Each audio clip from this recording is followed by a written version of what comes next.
మన కాదంబరి సిల్క్స్ లో flat 50% discount and 25,000 purchase మీద 2 కంచి కాటన్ సారీస్ ఉచితం.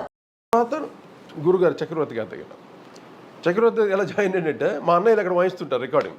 నేను వెళ్ళి పికప్ చేసి రావాలి కారులో. నేను డ్రైవింగ్ చేసేవాడిని, కొంచెం డ్రైవర్ పనులు ఇంట్లో పని పాట లేదుగా, ఏదో పనులు నేను వెళ్ళి ఇన్స్ట్రుమెంట్స్ మోయటం, అన్నయ్యలన్నీ కారులో పెట్టి మళ్ళీ నేను డ్రైవ్ చేసిన ఇంటికి రావటం. ఇలా కూడా మా అన్నయ్య చూసారు, చక్రవర్తి గారు చూసి ఎరా వీడు ఏం చేస్తున్నాడు అని. ఏం చేస్తాడు వీడు ఊరు పోరకటం ఇలా కూడా రే వచ్చారా ఒకరోజు మంచి రోజు చూసి వచ్చేసాడు. ఏం చేస్తున్నాడు, గిటార్ వాయిస్తున్నా అన్నాను. చక్రవర్తి గారు మంచి రోజు చూసి వచ్చేసాను. కరెక్ట్గా ఇంటికి మా అమ్మ నాన్నగారు ఆశీస్సులు తీసుకొని గిటార్ తీసుకొని ఆటో ఎక్కా, అంతే. అక్కడ నుండి స్టార్ట్ అయిపోయింది. ఓకే, అక్కడ నుండి గురుగారితో దాదాపు ఒక 8 years చక్రవర్తి గారితో 8 years గిటార్ కంపోజింగ్లో గిటారిస్ట్గా. అక్కడ నుండి ఎంతవరకు వెళ్ళానంటే, అంటే కొన్ని బ్యాక్గ్రౌండ్ స్కోర్స్ చేయటం సొంతంగా. ఆయన ఇచ్చేవాడు. ఓకే, ఈ రీల్ నువ్వు కంపోజ్ చేయి. ఇప్పుడు హెవీ రీల్స్ వచ్చింది అనుకో, నేను కూడా అడిగేవాడు అన్నయ్య ఈ రీల్ నేను కంపోజ్ చేస్తాను అంటే రీరికార్డింగ్స్ టైం. ఇలా సాంగ్స్కి బ్యాక్గ్రౌండ్స్ కూడా రై ఈ సాంగ్ నువ్వు బ్యాక్గ్రౌండ్ వేసి ఆ స్టేజ్కి నేను ఎదిగా. ఓ గ్రేట్. ఆయన ఎంకరేజ్మెంట్ తోటి, అదే ఆయన ఆశిస్సు లేదు. అక్కడ నుండి ఎన్నో నేర్చుకున్నాను ఆయన దగ్గర. ఓకే, చక్రవర్తి గారు నాకు మెయిన్ గురు. సార్ నేను ఇంకొక విచిత్రమైన డౌట్. నార్మల్గా అంటే వేటూరు గారు కూడా నాకు చెప్పిన మాట, చక్రవర్తి గారికి అసలు సంగీతం రాదు, సంగీతం నాలెడ్జే లేదు, లెర్నింగ్ లేదు. ఆయన సంగీత దర్శకుడు అవ్వాలా డైరెక్టర్ అవ్వాలా అన్న డౌట్ వచ్చినప్పుడు బాలు గారు ఎక్కువగా చక్రవర్తి గారిని నువ్వు సంగీత దర్శకుడు అవ్వు, డైరెక్టర్ ఎప్పుడైనా వచ్చని ఎంకరేజ్ చేశారు. బాలుగారే చెప్పారు నాకు ఆ విషయం. ఇప్పుడు అతనికి ఏ రకమైన పరిజ్ఞానంతో ఆయన అంత గొప్ప సక్సెస్ఫుల్ మ్యూజిక్ డైరెక్టర్ అయ్యారు? ఎన్ని సినిమాలు చేశాడు ఆయన? దాదాపు 800 సినిమాలు పై. అదే సార్, అంటే సంగీతం రానోడు మ్యూజిక్ చేయలేడా? అంటే సంగీతం వచ్చినోడు మ్యూజిక్ చేయాలి? మీరు చెప్పండి, నాకు అర్థం కాలేదు. అంటే బేసిక్గా ఇప్పుడు మన సంగీతం అంటే మెయిన్గా కంపోజింగ్ నాలెడ్జ్ కావాలి. శృతిలో పాడాలి, తాళంలో పాడాలి. అయితే ఆ నాలెడ్జ్ ఉంది, ఇంకా దానికి ఇంకేం కావాలి? క్రియేటివ్ నాలెడ్జ్ ఉంది. ఇంకా more than that creative knowledge ఉంది చక్రవర్తి గారికి. అంటే మీరు ఇక్కడ పాయింట్ మీరు ఆన్సర్ చెయ్యాలి. ఏంటంటే అప్పుడు ఉన్నవాళ్ళు ఇప్పుడులాగా ఏదో వచ్చేసి అయిపోతాము అంటే కాదు. అప్పుడు ఒక ఘంటసాల గారు, ఒక ఎస్రాజ్ గారు, ఓ పెండ్యాల్ గారు, ఓ మహాదేవన్ గారు, అనుభవాలు, ఇలాంటి వాళ్ళు, చలపతిరావు, ఇలాంటి వాళ్ళ మధ్య చక్రవర్తి గారు బయటకు వచ్చారు. ట్రెండ్ సెట్టింగ్ మ్యూజిక్ చేశాడు ఆయన ఒక లెజెండ్ అయిపోయాడు మధ్య నుంచి. అవును, దానికి అసలు కాంట్రిబ్యూట్ చేసిన లేకపోతే చక్రవర్తి గారు అంటే మీరు ఎందుకంటే ఆయనతో పాటు మీ ఉద్దేశంలో మ్యూజిక్ వచ్చే హార్మోనియం వాయించినోడు మ్యూజిక్ తెలిసినోడు మీ దృష్టిలో అదా? లేకపోతే గిటార్ వాయించినోడు వాడికి మ్యూజిక్ వచ్చాను అనుకుంటారా? ఆయనకి ఏది ఇన్స్ట్రుమెంట్ ముట్టుకోడు చక్రవర్తి గారు. అవును, సత్యం గారు కూడా అంతే, ఏ ఇన్స్ట్రుమెంట్ ముట్టుకోడు. సత్యం గారు కూడా అంతేనా? ఆయన అంతే, ఆయన హార్మోనియం కూడా వాయించాడు. ఆయన ఒక దగ్గా పెట్టుకొని తబలా దగ్గలు, ఆ దగ్గాను కొడుతూ కంపోజ్ చేస్తాడు. ఎటువంటి మెలడీస్ కంపోజ్ చేశాడు ఆయన. అమ్మో, అందువల్ల ఎవరిని అండర్ ఎస్టిమేట్ చేయకూడదు. ఎందుకంటే మ్యూజిక్ రాదు అని అన్నమాట చాలా తప్పు. ఓకే, నేను స్వతహాగా అక్కడ నా గురువు దగ్గర ఉన్నాను నేను. ఆయన ఒక పేపర్లో పెట్టగానే రాసి, వేటూరు గారు రాసిన, వీటూరు గారు రాసిన, ఆత్రేయ గారు రాసి ఇలా పెడితే విత్ ఇన్ మినిట్స్ పాట అయిపోద్ది. ఒకటే ట్యూన్ కొడతాడు, అంత క్యాచీగా ఉంటుంది సాంగ్. ఆ నాలెడ్జ్ ఎక్కడ నుండి వచ్చిందంటారు? అదే నేను ఆయన రాగాలు తెలియదు. ఆయన కొన్ని రాగాలు కొన్ని మా మనసులో పెట్టుకుంటాడు, దాంతో చేస్తాడు. పైగా హిందీ సాంగ్స్ ఇన్స్పిరేషన్తో చేయడు. అది నాకు తెలుసు.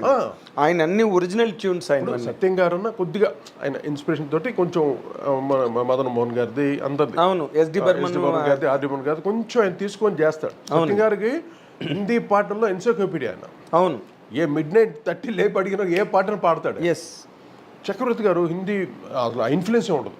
లేదు, అన్ని ఒరిజినల్ ట్యూన్స్. ఒరిజినల్ చేసుకో. శారద అసలు చీకటి వెలుగులు, మల్లెపువ్వు, ఎటువంటి మ్యూజికల్స్. అయ్యో బాక్స్ ఆఫీస్ మ్యూజికల్స్ అన్ని. అయ్యో అసలు అంటే మ్యూజిక్ రానోడు చేశాడు అయ్యింది. అదే నాకు అదే తప్పు. అదే వీళ్ళకి తెలియదు.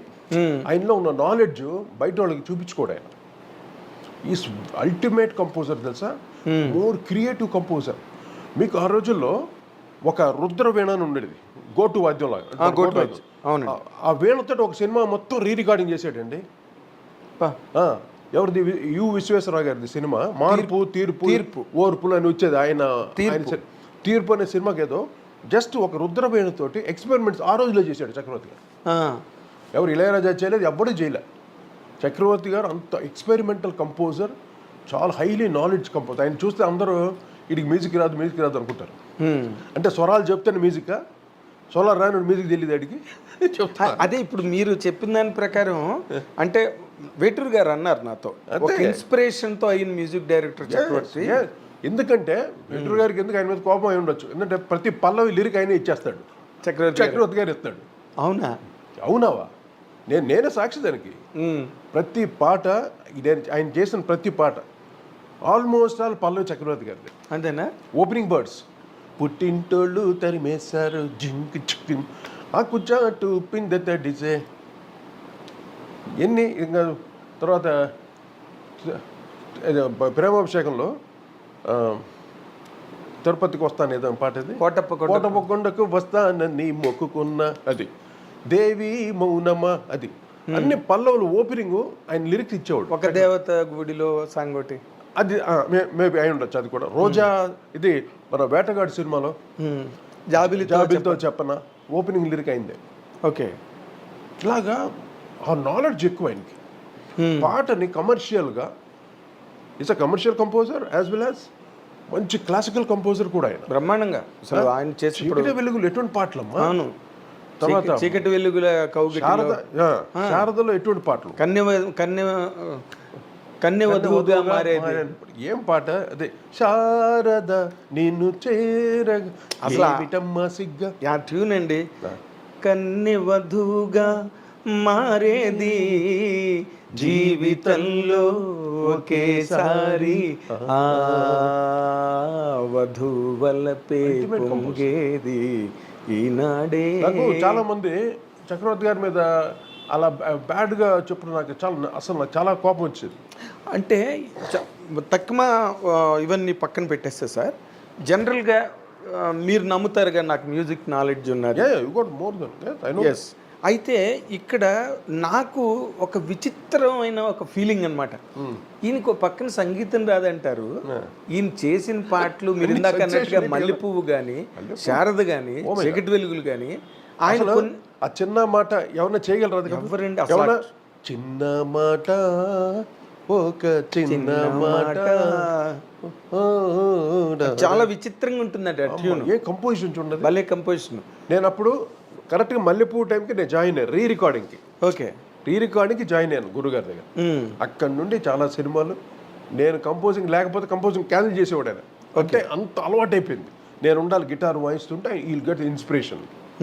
Cards, guitar chords, patterns, rhythm patterns కూడా వచ్చేది గిటార్ బాగా. అవును, ప్యాటర్న్స్ వాయిస్తుంటే దాంతో పాటు కంపోజ్ చేసేవాడు ఆయన. అది మాకు బాగా జెల్ అయ్యాం.